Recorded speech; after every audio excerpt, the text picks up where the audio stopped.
Il y a une fois un bateau qui était en pleine mer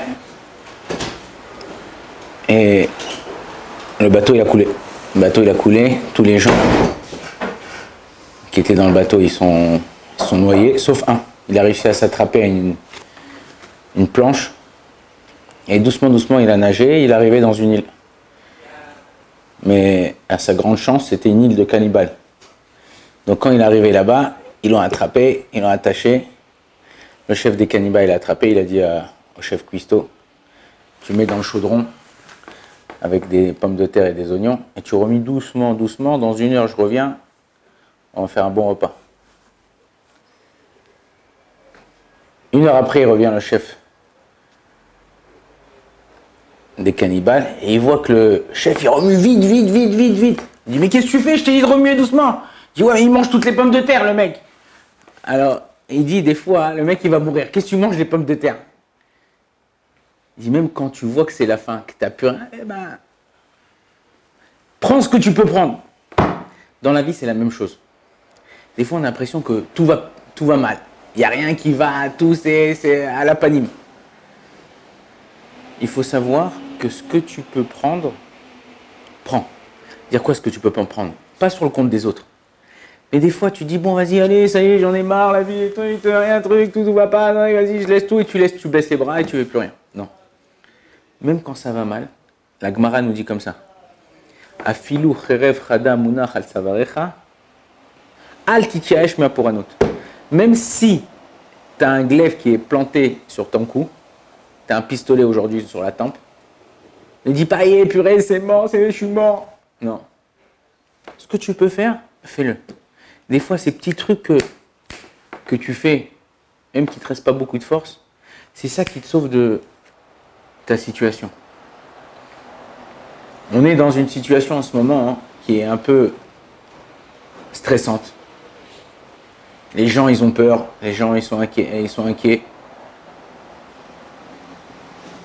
On est entouré de 70 loups. Le peuple d'Israël, il y en a qui ont peur, il y en a qui sont joyeux, il y en a qui sont angoissés, il y en a qui sortent plus de chez eux, il y en a qui font les courses, on dirait que c'est la guerre. C'est la guerre, mais c'est pas... Ce matin, en lisant le Chumash, dans la paracha de cette semaine, regardez le dernier pasouk de notre paracha. Il est simplement magnifique. Kadosh Baruch Hu, il parle des guerres, il parle des peuples qui nous attaquent. Et il dit comme ça, le dernier pasouk mamash, le dernier pasouk. Lo tiraoum ki Adonai Elohechem ou anilcham lachem. N'ayez pas peur, parce que c'est votre Dieu, c'est Kadosh Baruch Hu, qui va combattre pour vous. On est en plein dedans. On est en plein dedans. C'est-à-dire que des fois, tu as l'impression que rien ne va plus. Mais il faut savoir que même quand rien ne va plus, c'est à ce moment-là, comme ça dit Rabbi Nachman, c'est à ce moment-là que tout va rebondir. Tout va repartir. Donc il faut apprendre dans la vie que malgré les situations difficiles, malgré les angoisses, malgré les peurs, malgré les déceptions, Akadosh Baruch Hu, il est là et il te dit, de là mon fils, tu vas repartir et de là tu vas réussir. C'est facile à dire, pas facile à faire. Mais il faut avoir, comme je vous l'ai dit hier, une chose dans la tête. Tout ce qui est fait, c'est fait pour notre bien. Tout ce qui est fait, c'est pour notre bien. Est-ce que tu es conscient qu'il y a un Dieu sur terre? Est-ce que tu es conscient que Akadosh Baruch Hu, il est là? Ils ont demandé une fois à Rabbi Akiva, la Gemara, elle dit, parce que là, on compare l'homme Israël à un agneau entouré de 70 loups. Il a dit ce roi-là, il a dit à Rabbi Akiva, il dit, mais votre agneau, il doit être très très gros, hein, si les loups ne vous attaquent pas.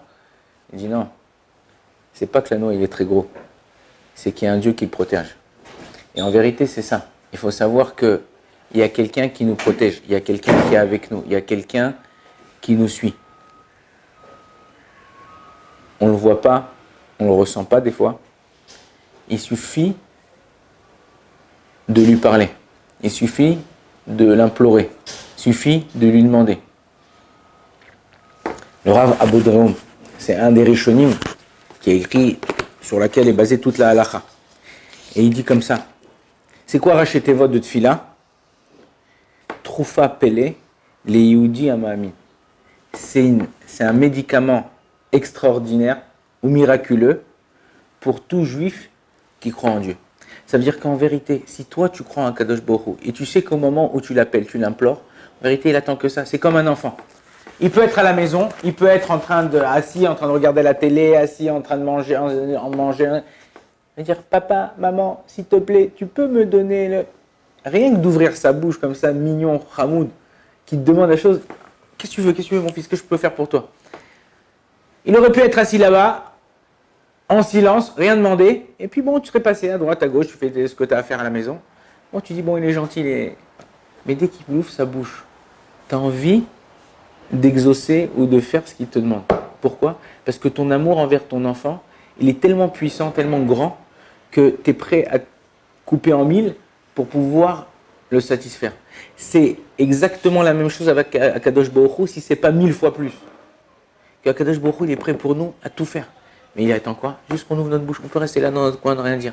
Non, ouvre ta bouche, demande. C'est pas honteux, c'est pas péché, et c'est pas interdit de demander. Akadosh Baruch Hu, il a créé cette fila-là, cette connexion Wi-Fi avec lui, rien que pour qu'on lui demande, rien que pour qu'on soit en contact avec lui. Et Akadosh Baruch Hu, il aime ce contact avec nous. Donc, juste une chose, ouvrez votre bouche, demandez. Comme je vous ai dit, le Stapler, il disait comme ça, tu n'es pas jugé sur l'acte que tu as fait. Tu es jugé sur l'effort que tu fais, même si une fois tu as réussi à te retenir 2 fois, 3 fois, 10 fois, et au bout de la 11e fois tu es tombé, et bien Akadosh Baruch Hu, il regarde ces 10 fois où tu as tenu. Tu as tenu 10 fois, tu es tombé la 11e fois, c'est pas grave. Tu es tombé, tu vas te relever. Il y a écrit comme ça, Sheva Ipol Tzadik Vekam. Toute la matara, tout le but, ok, c'est de tomber. Mais pourquoi? Pour se relever. Mais si tu tombes et tu restes par terre, alors tu n'as rien compris à la leçon. Donc à nous de prier, tomber pour se relever, de demander, l'implorer. Et si on fait ça, Bezrat Hashem, on sera parmi les gens qui sont délivrés. Baruch Adonai l'Olam, Amen, Amen.